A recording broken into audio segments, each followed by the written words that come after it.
they were quite a useful thing. I think it was one of Churchill's ideas. He liked to have little private armies, and he could check the information he got from one against what he got from others.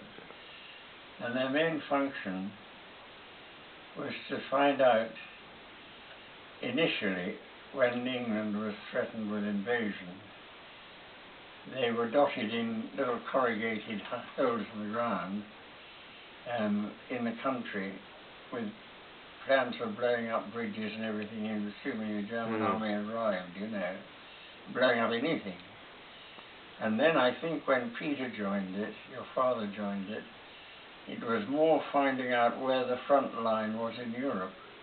Because, you know, the Germans had come into France, and eventually they got down the Vichy part of it, and it is really giving the and correct news what to the the High top Command right, wanted was to know the normal structure of the army is that every officer, if he's asked, has he done what he was told to do? Oh, he says yes.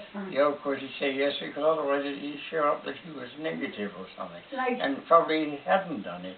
But the phantom thing was actually to find out what was going on and to report directly to the only time I've ever seen your father, well, I didn't know very well, I'm sure he could get angry, but we had some friends here, and he was talking about the phantom thing, and Christopher said, oh, I said something about David Niven, and Christopher said, oh, one of these actor soldiers with their noses.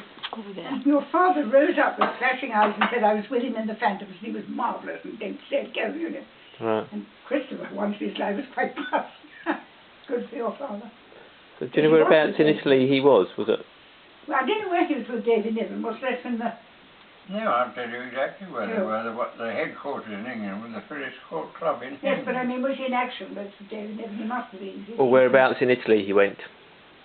They tell me I know, because he got into trouble for taking a girl out in a rowing boat. And she turned out to be an Italian general's daughter. And the reason that we know that is because almost the day afterwards, a Roman Catholic priest scuttled into his grandmother's house in Knightsbridge and reported it. Your son has been courting a Roman Catholic girl in Italy. And it was, you know, a terrible thing in those days. That's a legend. Unbelievable, huh? It is, aren't they? The Catholic mafia, darling, have you got to drink some more tea?